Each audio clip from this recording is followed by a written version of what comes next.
नमस्कार दोस्तों, very good morning. मैं सतीश, टीम सुपर 33 में आप सभी का स्वागत है।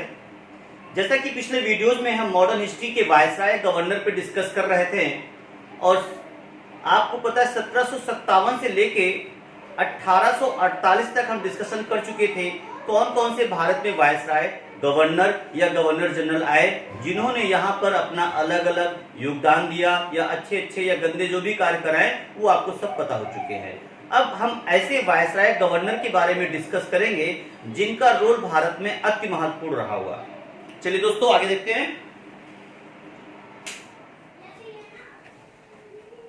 दोस्तों अगर मैं वायसराय गवर्नर की बात करूं, अगर डलहौजी का नाम ना आए तो बेकार है।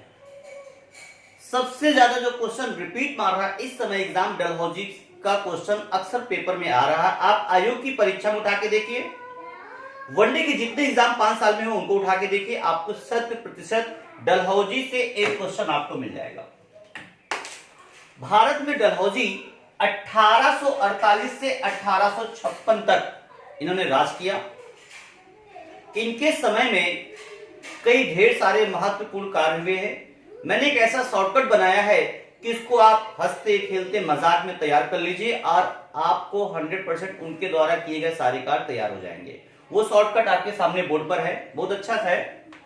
लोहार से डर गए डलहौजी, लोहार से डर गए शिमला के डलहौजी, इतना याद कर लीजिए। और बिल्कुल डिटेल में जाना चाहते हैं कि और ढेर सारे, तो एक लाइन और है। तब रुड़की के पोस्ट ऑफिस से तार एंड डिस्पैच किया। इसमें डलहौजी के द्वारा किए गए 10 कार्य आ गए हैं, सबको तोड़ना है। पहले हम अगर सब भूल जाए, आप लोहार वर्ड याद कर लीजिए कि लोहार का कनेक्शन डलहौजी से है और लोहार को तोड़ दीजिए। तो सबसे पहले जो ज्यादा क्वेश्चन पूछा गया है इसका लोहार का, पहले आप लीजिए लोक निर्माण विभाग। आपके शहर में एक डिपार्टमेंट होगा, लोक निर्माण विभाग होगा। ये जो देन है ये किसकी देन है? डलहौजी की देन है। लोक निर्माण विभाग का दूसरे नाम से हम जानते हैं दोस्तों, पीडब्ल्यूडी भी आप जानते हैं। मींस आपके यहां जो पीडब्ल्यूडी की स्थापना का श्रेय जाता है वो डलहौजी को जाता है। और इसका एक नाम और है, अभी तुरंत आयोग की परीक्षा में पूछा गया था, सार्वजनिक विभाग भी इसको बोलते हैं। तो अगर पेपर में आ जाए सार्वजनिक विभाग की स्थापना किसने की है तो आप उसमें डलहौजी टिक करेंगे। इसके अलावा हासे हड़प, डलहौजी को इतिहास में सबसे ज्यादा जाना गया हड़प नीति का। मींस वो राज्यों को हड़प लेते थे कोई ना कोई चार्जेस लगा के। तो यह क्वेश्चन बहुत पूछा गया पेपर में और एग्जाम के आप पिछले क्वेश्चन उठा के चेक कर सकते हैं कितने बार क्वेश्चन आ चुका है। तो ये हड़प नीति किसकी थी? डलहौजी की थी। सीधे क्वेश्चन आएगा, हड़प नीति किसकी थी? डलहौजी की थी। और third question, R for rail, जिस ट्रेन में आप घूम रहे हैं, सफर कर रहे हैं भारत में, जो उसकी देन है वो डलहौजी की देन है। और आपके भारत में पहली ट्रेन चली थी 1853 में। तो क्वेश्चन पूछता है भारत में पहली ट्रेन कब चली दोस्तों? 1853 में चली। कहां से कहां चली? तो आप महाराष्ट्र में जाइए, बॉम्बे से ठाणे, बॉम्बे से ठाणे पहली ट्रेन चली हुई थी। तो इतना ये पॉइंट, 3 पॉइंट आप पहले नोट कर लीजिए, इसको डिसाइड कर लीजिए। फिर से ला से लोक निर्माण, हा से हड़प नीति, रा से रेल।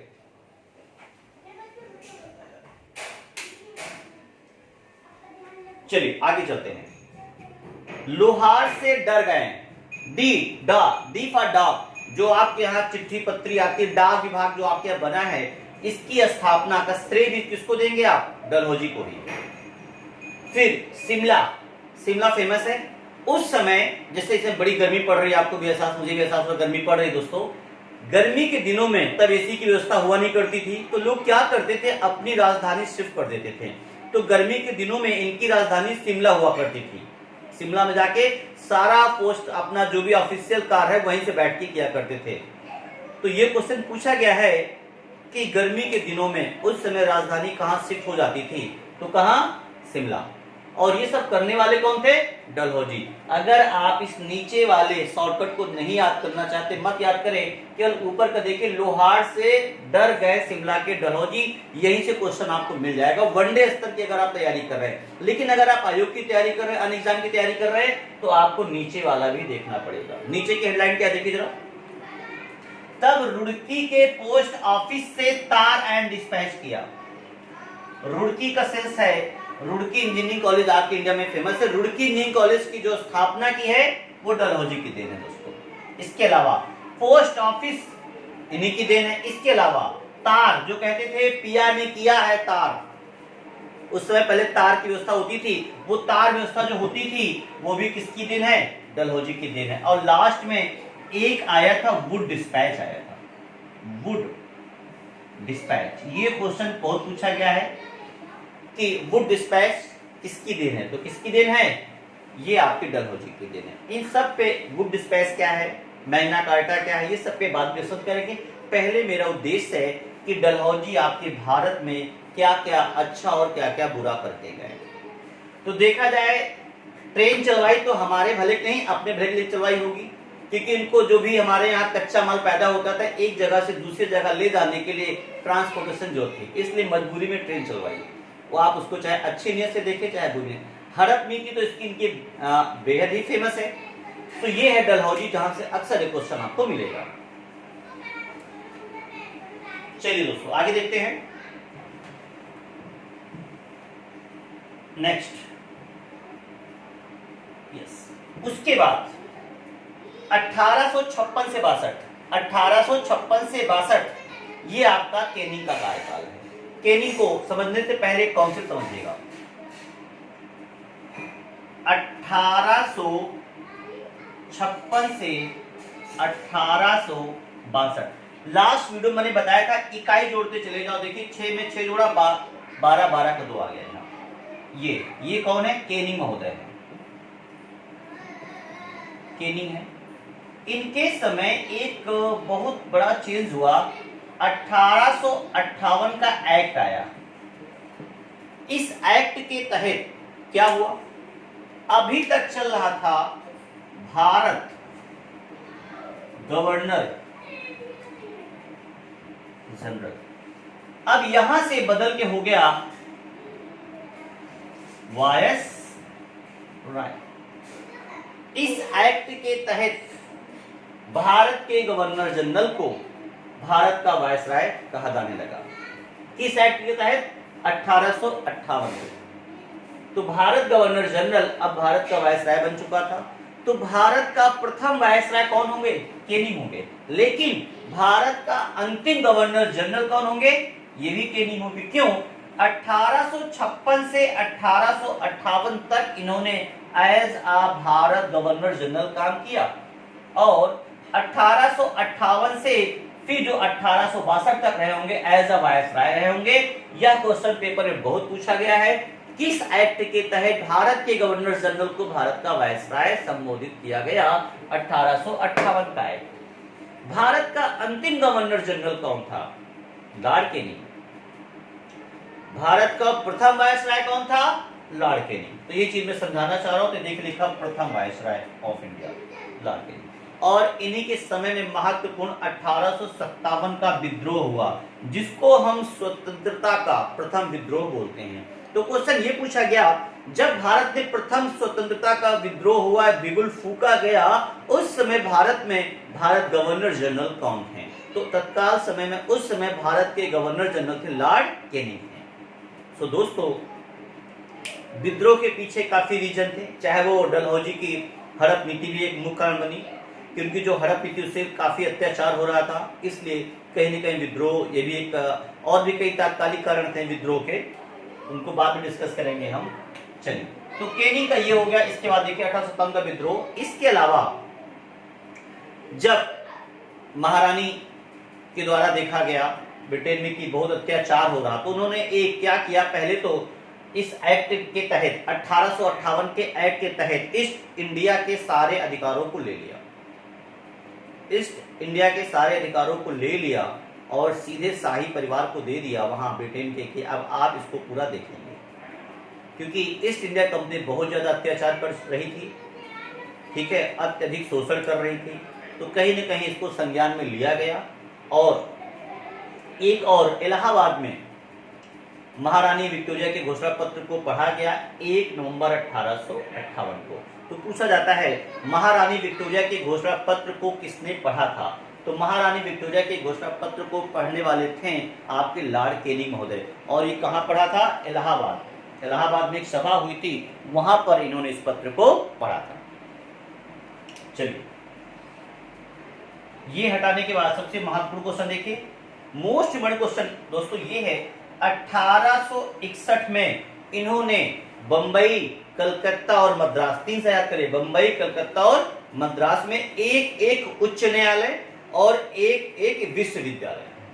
अगर पूछा जाए जैसे आपके लंदन में, लंदन की तर्ज पर बिल्कुल सेम कॉन्सेप्ट पे यहां भी विश्वविद्यालय बनाए गए। कब बनाए गए? 1861 में।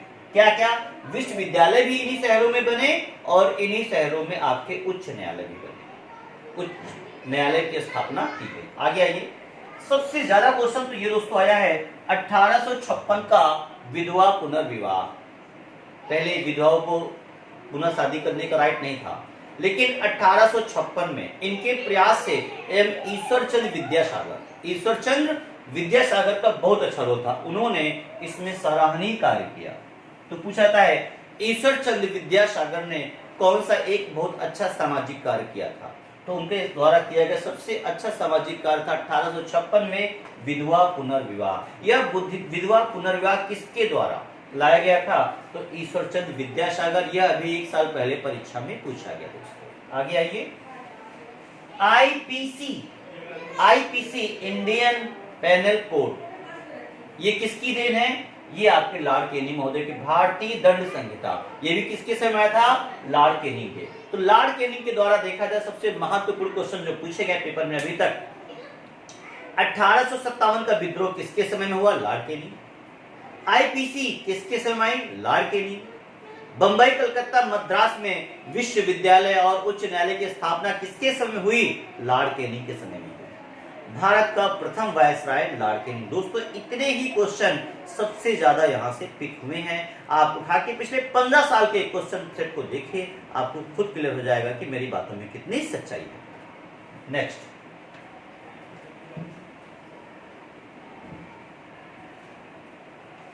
Lord Elgin. लॉर्ड एल्गिन को महत्व जाना जाता है बहावी आंदोलन। इन्होंने बहावी आंदोलन का दमन किया था। बहावी आंदोलन क्या है? ये सारे आंदोलन एक जगह डिस्कशन किए जाएंगे। तो इनको जाना जाता है एल्गिन प्रथम को 62 से 63, 1862 से 63। फिर से देखिए, अब जहां से मैंने पढ़ाया है बीबी मालिन है, वहां से यहां तक का पूरा आप ईयर ब्रेक बहुत इजीली आप कर सकते हैं। देखिए जरा, एक बार पुनः समझा रहा हूं। मैंने समझाया था बीबी मालिन है, इस कॉन्सेप्ट को पकड़िए, यहां तक के सारे वर्णन आपको दोस्तों क्लियर हो जाएंगे। सबसे पहले B for William Bentinck. William Bentinck थे 1828 से 1835, ये मैंने पढ़ाया था, क्लियर होगा। 1835 से 1 साल कार्यकाल के लिए 1835 से 36 ये थे आपके Metcalfe. M for Metcalfe, B for William Bentinck. फिर अब क्या करना है, इस इकाई वाले अंक में यही इकाई जोड़ देनी है। 3606 42, तो 1836 से 1842, फिर यही इकाई जोड़ दो 1844, तो 1842 से 1844, फिर यही इकाई जोड़ दो 1844 से 1848, फिर इकाई जोड़ दो 1848 से 1856, जो कि अभी मैंने पढ़ाया आपको डलहौजी, और फिर 1856 में 6 जोड़ोगे 1862, एंड लास्ट वन 1862 में 1 बढ़ा दोगे 1863। अब देखिए यहां तक के सारे वायसराय, गवर्नर, जो भी आप कह लो, मैं एक जुबान में आपको रटा देता हूं। B for William Bentinck, M for Metcalfe, जिनको हम भारतीय प्रेस का मुक्तिदाता कहे थे, साथ में रिवीजन करते जाइए मेरे साथ। फिर 36 से 42 आ फॉर ऑकलैंड, और ऑकलैंड को मैंने पढ़ाया था, इनके समय फेमस आंग्ल अफगान युद्ध हुआ था। 42 से 44 एलन बरो, देखिए ना, लिन एलन बरो, इनके समय में दास प्रथा का अंत हुआ था। फिर 44 से 48 हर्डिंग, इनके समय में मैंने बताया था हर्डिंग किसी व्यक्ति को बलि चढ़ाना है तो बॉस हथौड़ा, हाथ से हर्डिंग, हाथ से हथौड़ा। अगर बलि देना तो हथौड़ा चलाएंगे। तो ऐसे याद कर लीजिए कि नर बलि प्रथा का जो दमन हुआ था किसके समय में? हर्डिंग। एंड 48 से 56 अभी मैंने आपको डलहौजी पढ़ाया ही है। 56 से 62 केनिंग मैंने पढ़ा दिया है। 62 से 63 अभी मैंने डिस्कस किया। एल्गिन फर्स्ट और एल्गिन सेकंड ठीक 30 साल बाद आएंगे। नेक्स्ट 63 से 69, 63 से 69 देखिएगा। इस समय आपके थे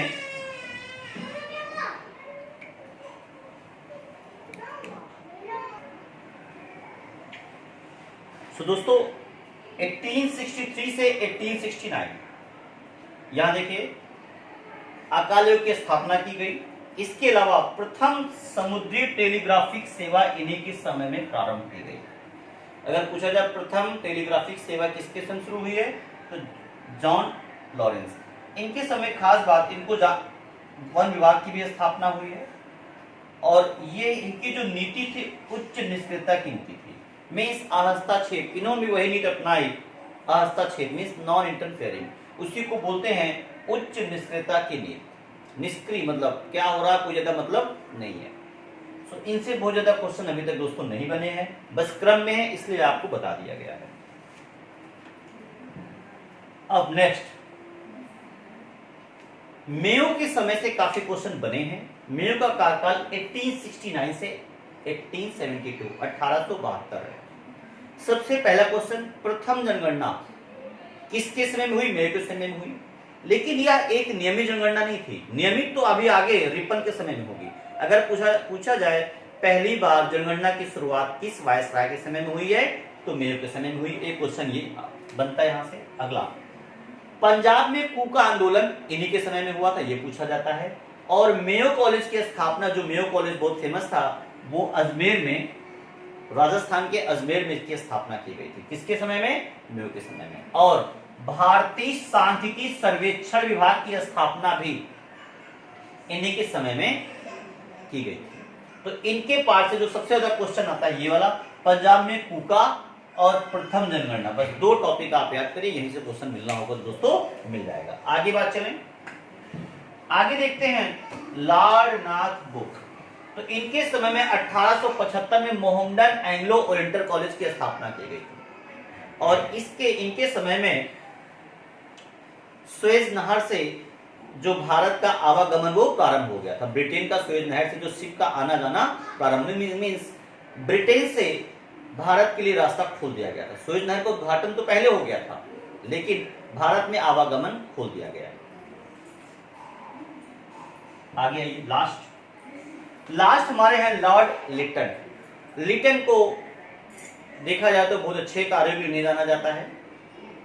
लिटन ने जितने गंदे कार्य किए हैं उन सबको अच्छे कार्यों में चेंज किया आपके रिपन महोदय ने। लिटन का सबसे ज्यादा क्वेश्चन जाना जाता है ओवेन मेरेडिथ के लिए। क्या है ये? बहुत अच्छे साहित्यकार, निबंधकार, ठीक है, फारसी भाषा के ज्ञाता थे, इसलिए इनको एक उपाधि दी गई थी ओवेन मेरेडिथ। इन्हीं के समय में दिल्ली में दरबार लगा था जिसमें महारानी विक्टोरिया को केसरे हिंद की उपाधि दी गई थी। नेक्स्ट, ये क्वेश्चन बहुत आया। 1878 में भयंकर अकाल पड़ा जिसमें करीब 50 लाख लोग प्रभावित हुए थे। उस अकाल की जांच के लिए एक आयोग बना था जिसको बोलते हैं रिचर्ड स्ट्रेची आयोग। तो पूछेगा रिचर्ड स्ट्रेची आयोग का संबंध किससे है? तो इसका संबंध आपका अकाल से है, ऐसे पूछता है। ये कब आया था? लॉर्ड लिटन के समय आया था। इतना नहीं पूछते, बस इतना पूछते हैं स्ट्रेची आयोग का संबंध किससे है? तो अकाल से। बस इतना क्वेश्चन आया पेपर में। और ये तो बहुत आया, वर्नाकुलर प्रेस एक्ट, ये किसके समय में था? लॉर्ड लिटन के समय में था। ये भी क्वेश्चन बहुत आया है कि वर्नाकुलर प्रेस एक्ट लिटन के समय में। इस एक्ट के तहत मीडिया पे काफी प्रतिबंध लगाए गए थे कि बिना आप उनकी परमिशन के आप छाप नहीं सकते। उनको दिखाने पहले को आप दिखाइए कि हम छाप रहे, उसके बाद ही छापेंगे। अगर ऐसे आप छाप देते हैं तो उस पर कार्रवाई, सारा जो भी छापने का कारखाना जब्त कर लिया जाता था। जितना इन्होंने एक इन्होंने अच्छा काम किया, जो लाइसेंस प्रणाली है, बंदूक लाइसेंस प्रणाली, आप जो पिस्टल लगते हैं, हथियार लाइसेंस प्रणाली इन्हीं की देन है। अगर पूछा जाए हथियार लाइसेंस प्रणाली किसकी देन है, इन्हीं की देन है, लिटन। और इन्होंने सिविल सेवा में प्रवेश पाने वाले छात्रों के लिए एज घटा दी थी, और फिर आपके रिपन महोदय ने बढ़ा दी। तो ये जितने गंदे कार्य करेंगे वो सारे अच्छे कार्यों में उसको चेंज करेंगे आपके रिपन। तो आज का हमारा लास्ट टॉपिक रहेगा दोस्तों रिपन 1880 से 1884। सबसे मोस्ट इंपॉर्टेंट क्वेश्चन है, सबसे ज्यादा जो यहां से क्वेश्चन आया है, ये आया है स्थानीय स्वशासन का जनक। तो दोस्तों स्थानीय स्वशासन का जनक किसको जानते हैं हम, रिपन महोदय को जानते हैं। अगर पूछा जाए सबसे तो क्वेश्चन ये आया ही है। इसके अलावा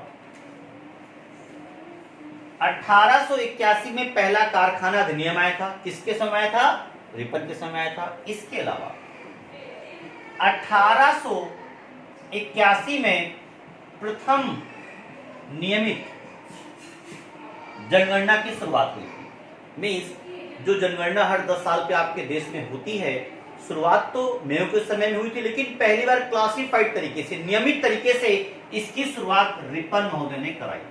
तो इनको इसके लिए भी जाना जाता है। 1881 में पहली नियमित जनगणना शुरुआत हुई थी। अगर पूछे केवल जनगणना कब शुरुआत हुई थी, तो दोस्तों मेयो के समय में 1872 का उत्तर आप टिक करेंगे। कारखाना अधिनियम आ गया 1881 में। इसके द्वारा जो महिलाओं या पुरुषों के कार्य करने के घंटे थे ऑफिसों में, उनके कारखानों में उनके घंटों को रिड्यूस कर दिया गया। इसके अलावा आया था इल्बर्ट बिल, बहुत ही चर्चे में था। इल्बर्ट बिल क्या था, इसमें कहीं ना कहीं इस बिल के माध्यम से जो भेदभाव किया जाता था, हमारे जज भी थे, इंडियन जज हुआ करते थे और जो ब्रिटेन के जज हुआ करते थे। तो हमारे जो इंडियन जज थे उनको ब्रिटेन के किसी भी अभियुक्त पे कार्रवाई करने का परमिशन नहीं दिया गया था। तो कहीं ना कहीं ये विभेद किया जाता था। तो इसके माध्यम से, इल्बर्ट बिल के माध्यम से उनको राइट मिल गए कि वो भी अपने फैसले, चाहे वो इंडियन अभियुक्त हो, चाहे ब्रिटेन का हो, चाहे गोरा हो, चाहे काला हो, सभी पर वो फैसले दे सकते थे। तो इल्बर्ट बिल, इसीलिए इल्बर्ट बिल का काफी लोगों ने विरोध किया था। रिपन ने तो सहयोग किया था, लेकिन काफी लोगों ने विरोध किया था। विरोध करने वाले रिपन के मित्र ही थे, अंग्रेज ही थे। इसीलिए इसको श्वेत विद्रोह से भी जाना जाता है, क्योंकि यह विद्रोह इंडियंस के द्वारा नहीं था, यह अंग्रेजों के द्वारा था। क्योंकि एक ऐसा अधिकार भारतीयों को मिल गया जिसका विरोध अंग्रेज कर रहे थे। तो इसको श्वेत विद्रोह के नाम से भी जाना जाता है। तो यहाँ का सब, हाँ, इसके अलावा वर्नाकुलर प्रेस एक्ट जो लिटन ने लगाया था, इन्होंने हटा दिया। वर्नाकुलर प्रेस एक्ट हटाया का किसने, रिपन ने, लगाया किसने, लिटन ने। और सिविल सेवा में जो एज घटा दी गई थी उसको रिपन ने पुनः बढ़ा दिया। तो दोस्तों आज का हमारा टॉपिक इतना ही रहेगा। अगला सबसे अच्छा टॉपिक है जिसमें आईएनसी की स्थापना होती है। नेक्स्ट लेक्चर लेंगे 1884 से चलेंगे 1888, और इसी में आपकी स्थापना होती है भारतीय राष्ट्रीय कांग्रेस। और यहाँ से लेके चलेंगे कम से कम आपको 1930 तक हम गोल्ड से मिलकर नेक्स्ट लेक्चर और एक लेक्चर और लगेगा आपका। फिर गवर्नर और घटनाएं एक साथ हम फिर कवर कर देंगे। सो दोस्तों इतना आप तैयार कर लीजिए। मेन मैंने कवर किया जो परीक्षा में आपको हम 100% मिलेगा। आज के लिए इतना ही। जय हिंद, जय भारत।